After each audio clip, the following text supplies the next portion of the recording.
Hello दोस्तों, तो कैसे हैं आप सब। तो दोस्तों, लखनऊ यूनिवर्सिटी के जो एग्ज़ाम है बीए फर्स्ट सेमेस्टर के स्टार्ट है। तो इसमें जो को-कूलर का पेपर होने वाला है, लीडरशिप एंड पर्सनैलिटी डेवलपमेंट। तो इसके कुछ मोस्ट इंपॉर्टेंट जो एमसीक्यू हैं वो आपको कराने वाले हैं इस वीडियो में। तो वीडियो को पूरा देखिएगा बिना स्किप किए हुए, जिससे कि कोई भी क्वेश्चन आपके एग्जाम में अगर आता है तो आप आसानी से उसको सही मार्किंग कर सकेंगे। तो दोस्तों, एग्जाम में जो है क्वेश्चन घुमा फिरा कर पूछता है, बट दोस्तों क्वेश्चन आपको लगभग यही देखने को मिलेगा, इसी से रिलेटेड मिलेगा, ठीक है। तो आप जो है वीडियो पूरा देखिएगा। अगर आप चैनल पर पहली बार आए हैं तो सबसे पहले इसको सब्सक्राइब कर लें, क्योंकि हम आपको ऐसे ही इंटरेस्टिंग टॉपिक पे वीडियो देते रहते हैं। तो यहाँ पे सबसे पहला क्वेश्चन जल्दी से देख लेते हैं। पर्सनैलिटी शब्द किस मूल भाषा से लिया गया है। पर्सनैलिटी शब्द किस मूल भाषा से लिया गया है। तो यहाँ पर जो है इसके 4 ऑप्शन दिए हुए हैं। पहला है लैटिन भाषा से, दूसरा है हिंदी भाषा से, तीसरा है अंग्रेजी भाषा से और चौथा है उर्दू भाषा से। तो इसमें जो 4 ऑप्शन दिए हुए हैं, तो इसका सही आंसर जो है आपका, यह है आपका अंग्रेजी भाषा से। ठीक है दोस्तों, अंग्रेजी भाषा से।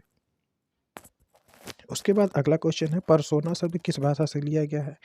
तो यहाँ पर जो अगला क्वेश्चन है, पर्सोना शब्द किस भाषा से लिया गया है। तो इसमें जो ऑप्शन दिए हुए हैं, लैटिन भाषा से, हिंदी भाषा से, अंग्रेजी भाषा से या फिर उर्दू भाषा से। तो इसका जो सही आंसर है आपका लैटिन भाषा से। उसके बाद अगला क्वेश्चन है व्यक्तित्व। पर्सनैलिटी व्यक्ति की संपूर्ण गुणात्मकता है। व्यक्तित्व की यह परिभाषा किसने दी है। तो दोस्तों, इसमें जो है 4 ऑप्शन दिए हुए हैं। पहला है सेल्डन ने, या फिर वुडवर्थ ने, या फिर वाटसन ने, या फिर आलपोर्ट ने। तो इसका जो सही आंसर है आपका यहाँ पे वुडवर्थ ने। ठीक है दोस्तों, ये आपका तीसरा क्वेश्चन है। इसका सही जो आंसर है, वुडवर्थ ने ये भाषा दी थी। उसके बाद अगला क्वेश्चन है पर्सोना शब्द का सही अर्थ है।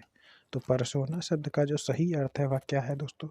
तो पर्सोना जो शब्द का सही अर्थ है, इसमें ऑप्शन दिए हुए हैं।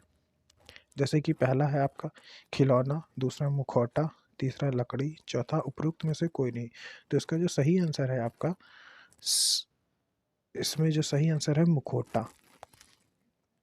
पर्सोना शब्द का सही अर्थ है जो मुखौटा। उसके बाद इसमें जो अगला क्वेश्चन है, निम्नलिखित में से किसने शारीरिक संरचना के आधार पर व्यक्तित्व के प्रकार बताए। तो इसमें जो है 4 ऑप्शन दिए हुए हैं, जैसा कि आप देख सकते हैं। पहला है जुंग, दूसरा है फ्रायड, तीसरा है सेल्डन और चौथा है आपका स्प्रे नगर। ठीक है, स्प्रे नगर। तो इसका जो सही आंसर जो है आपका सेल्डन ने जो है ये आपकी परिभाषा दी थी। निम्न में से किसने शारीरिक संरचना के आधार पर व्यक्तित्व के प्रकार के बारे में बताया था। तो वो जो थे सेल्डन थे। ठीक है दोस्तों, उसके बाद हम इसको थोड़ा सा स्क्रॉल कर लेते हैं और यहाँ पर अगला क्वेश्चन देख लेते हैं। अगला क्वेश्चन है आपका, निम्न में से किसने व्यक्तित्व को अंतर्मुखी तथा बहिर्मुखी प्रकारों में बांटा है। तो निम्नलिखित में से किसने व्यक्तित्व को अंतर्मुखी तथा बहिर्मुखी मुखी में प्रकारों में बांटा है। तो इसमें पहला है टर्मन, दूसरा है क्रेसमर, तीसरा है सेल्डन, चौथा है कार्ल जुंग। तो इसका जो सही आंसर आपका है, यह है कार्ल जुंग। ठीक है दोस्तों, उसके बाद यहाँ पर जो है अगला क्वेश्चन देख लेते हैं। अगला क्वेश्चन है, निम्न में से दार्शनिक, वैज्ञानिक, गणितज्ञ आदि में से किस प्रकार का व्यक्तित्व पाया जाता है। निम्नलिखित में से दार्शनिक, वैज्ञानिक, गणितज्ञ आदि में से किस प्रकार का व्यक्तित्व पाया जाता है। तो इसमें पहला है अंतर्मुखी, दूसरा है बहुमुखी, तीसरा है उभयमुखी, चौथा है सभी। तो इसका जो सही आंसर है आपका, यह है अंतर्मुखी। ठीक है दोस्तों, अंतर्मुखी जो है आपका, इसमें वैज्ञानिक, गणितज्ञ आदि में से व्यक्तित्व के प्रकार पाए जाते हैं। अंतर्मुखी। उसके बाद अगला क्वेश्चन है, निम्न में से अंतर्मुखी व्यक्तित्व की विशेषताएं हैं। निम्नलिखित में से अंतर्मुखी व्यक्तित्व की विशेषताएं हैं। तो इसमें जो 4 ऑप्शन दिए हुए हैं, बट इसका जो सही आंसर है, संदेही, एकांत प्रिय, रहने वाले। जो लोग होते हैं यह अंतर्मुखी व्यक्तित्व की विशेषताओं में आते हैं।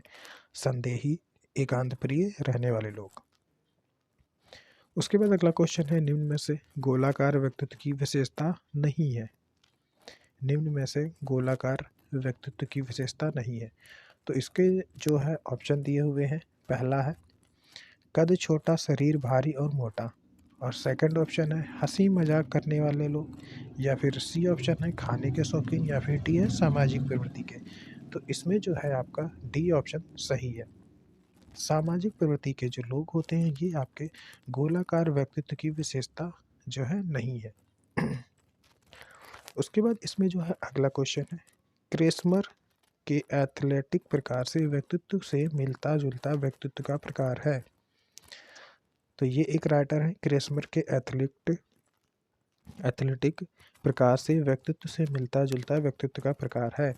तो इसमें जो इसका जो है आपके 4 ऑप्शन दिए हुए हैं। पहला है आयताकार, दूसरा है गोलाकार, तीसरा है लंबाकार, चौथा है उपरोक्त में से सभी। तो इसका सही ऑप्शन है आपका ए, आयताकार। तो दोस्तों क्वेश्चन जो है आपको लगभग देखने को यही मिल जाएंगे, बट आपको एग्जामिनर घुमा फिरा के पूछेगा तो कंफ्यूज मत होइएगा। उसके बाद यहाँ पर अगला क्वेश्चन है, बल संप्रातत्य परीक्षण किसने दिया।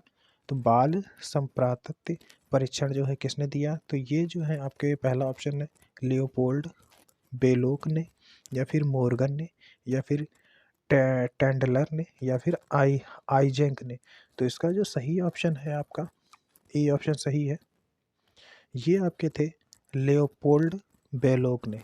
उसके बाद जो है इसमें अगला क्वेश्चन है 12 नंबर, रक्षा तंत्र का उपयोग दो व्यक्तियों संरचनाओं में से किस मानसिक संघर्ष को संभालने के लिए किया जाता है।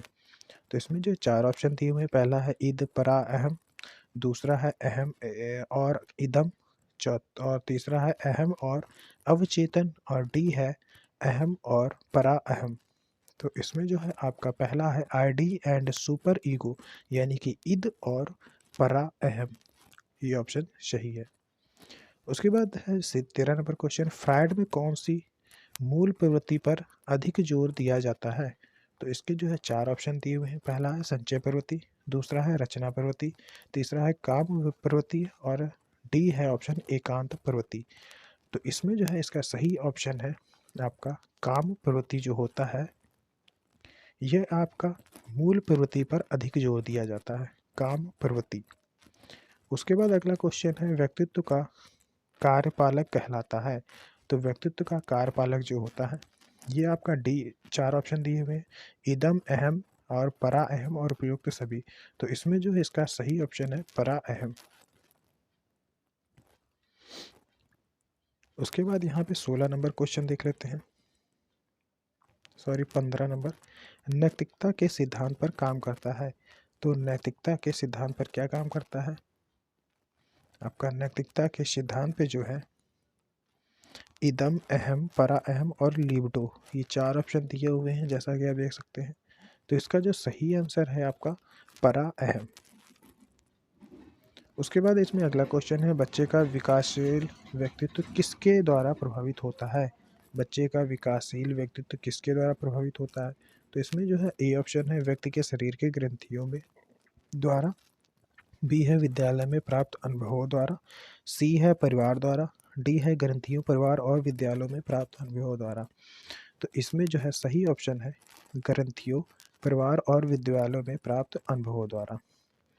उसके बाद अगला क्वेश्चन है 17 नंबर, छात्रों को मानसिक रूप से स्वस्थ बने रहने के लिए विद्यालय प्रशासन को कौन सा तरीका अपनाना चाहिए। तो इसमें ऑप्शन है घर पर अनुकूल देना चाहिए, या फिर बच्चों के मित्रों पर निगरानी रखनी चाहिए, या फिर शिक्षण की प्रवृत्ति विधियाँ होनी चाहिए, या फिर नियमित स्वास्थ्य परीक्षण होना चाहिए। तो इसमें जो है आपका सही आंसर है 17 नंबर, नियमित स्वास्थ्य परीक्षण जो होना चाहिए। उसके बाद 18 नंबर क्वेश्चन है, व्यक्तित्व पर्सनैलिटी यानी कि KTAT, इसका फुल फॉर्म होता है प्रासंगिक अंतबोध परीक्षण। परीक्षण में कार्ड की संख्या होती है तो ये कितनी होती है। तो यह होती है आपका बी ऑप्शन सही है, 30 होती है। उसके बाद यहाँ पर कुछ क्वेश्चन और हम देख लेते हैं जल्दी से। 19 नंबर क्वेश्चन है, व्यक्तित्व यानी कि पर्सनालिटी मापन की किस विधि में समाज के व्यक्तियों से जानकारी लेकर निष्कर्ष निकाला जाता है। तो इसमें ए ऑप्शन है निरीक्षण विधि, बी है साक्षात्कार विधि, सी है समाजमितीय विधि, और डी है कागज पेंसिल विधि। तो इसका जो सही आंसर है आपका यह है आपका समाजमिति विधि, यानी कि सी ऑप्शन। उसके बाद अगला क्वेश्चन है सिगमंड फ्रायड ने व्यक्तित्व के कितने अंग बताए गए हैं? तो सिगमंड फ्रायड ने व्यक्तित्व के कितने अंग बताए हैं? तो ये आपके 3 अंग बताए हैं, 3। उसके बाद अगला क्वेश्चन है, निम्न में से व्यक्तित्व पर किसका प्रभाव पड़ता है? तो निम्न में से जो है इसमें 4 ऑप्शन दिए हुए हैं। पहला है वंशानुक्रम, बी है वातावरण, सी है दोनों का और डी है किसी का नहीं। तो इसमें जो है दोनों का प्रभाव पड़ता है, माता और पिता दोनों का। निम्न में से किसका व्यक्तियों पर किसका प्रभाव पड़ता है? तो दोनों का। उसके बाद यहाँ पर अगला क्वेश्चन है 22 नंबर, स्प्रेनगर ने व्यक्तित्व को किस आधार पर बांटा है? तो ये एक राइटर है, इन्होंने व्यक्तित्व को किस आधार पर बांटा है? तो इसमें जो है 4 ऑप्शन दिए हुए हैं। पहला है समाजशास्त्रीय आधार पर, बी है शारीरिक संरचना के आधार पर, सी है आधुनिक दृष्टिकोण के आधार पर और डी है भारतीय दृष्टिकोण के आधार पर। तो इसमें जो इसका सही आंसर है आपका, यह है समाजशास्त्रीय आधार पर, समाजशास्त्रीय आधार पर बांटा गया है। उसके बाद अगला क्वेश्चन है, अमानवीय व्यवहार से युक्त व्यक्तित्व होता है, यानी कि पर्सनैलिटी जो है अमानवीय व्यवहार से युक्त होती है। तो इसमें जो है सतोगुणी या राजसी या फिर तामसी या उपयुक्त में से कोई नहीं। तो इसका जो सही आंसर है आपका तामसी। तामसी दोस्तों अमानवीय व्यवहार से युक्त व्यक्तित्व होता है, तामसी होता है। उसके बाद 24 नंबर क्वेश्चन है, सृजनशील बालक का व्यक्तित्व होता है। तो सृजनशील बालक का व्यक्तित्व जो होता है अंतर्मुखी होता है, बहिर्मुखी या फिर उभयमुखी, उपयुक्त में से सभी। तो इसमें जो है बहिर्मुखी होता है, बहिर्मुखी। उसके बाद अगला क्वेश्चन है, वाक्य मूर्ति परीक्षण का निर्माण किया गया। तो वाक्य मूर्ति परीक्षण का निर्माण जो है किया गया, तो ये है वाटसन ने किया था, या फिर J.L. मैरेनो ने, या फिर लियोपोल्ड बेलोक ने, या फिर पाइन व टेंडलर ने। तो इसमें जो सही आंसर है आपका, पाइन व टेंडलर ने जो है इसका परीक्षण निर्माण किया, पाइन व टेंडलर ने। उसके बाद है 26 नंबर क्वेश्चन, जल्दी से देख लेते हैं। तो इसमें जो है 26 नंबर क्वेश्चन है, रोसरा शाही धब्बा परीक्षण में कुल कितने कार्डों की संख्या है? तो इसमें दोस्तों 10 कार्डों की संख्या है, 10। उसके बाद अगला क्वेश्चन, निम्न में से व्यक्तिनिष्ठ विधि कौन सी है? तो निम्न में से व्यक्तिनिष्ठ विधि जो है व्यक्ति इतिहास विधि, समाजमिति विधि, क्रम निर्धारण विधि या निरीक्षण विधि। तो इसका जो सही आंसर है आपका 27 नंबर, व्यक्ति इतिहास विधि। उसके बाद कैटल ने कितने सील गुणों की चर्चा की है? तो कैटल ने जो है 16 गुणों की सील चर्चा की है। उसके बाद 29 नंबर है, व्यक्तित्व पर्सनैलिटी का अंतर्मुखी बहिर्मुखी के रूप में वर्गीकरण किसने प्रस्तुत किया? तो यह जो है आपके थे आईजैक थे पर्सनैलिटी का अंतर्मुखी बहिर्मुखी के रूप में वर्गीकरण किसने प्रस्तुत किया? आईजैक ने। निम्न में से कौन सा व्यक्तित्व का जैविक निर्धारक है? तो ये जो है अनुवांशिक प्रभाव, ये ऑप्शन इसका सही है। तो दोस्तों 30 क्वेश्चन हमने आपको कराए हैं। तो ये सारे क्वेश्चन घुमा फिरा के एग्जाम में पूछ सकता है, काफ़ी ज़्यादा इंपॉर्टेंट है। तो अगर आपको एक बार में वीडियो नहीं समझ में आई है या आपको अच्छे से क्वेश्चन नहीं याद हुए हैं, तो आप 2 से 3 बार देखेंगे तो ऑटोमेटिक ये सारे क्वेश्चन अगर आपके एग्जाम में आते हैं तो उनको आसानी से इसको सही मार्किंग कर सकेंगे। तो कोई भी क्वेश्चन है तो कमेंट करके पूछ सकते हैं और चैनल को सब्सक्राइब जरूर कर लें। Thank you.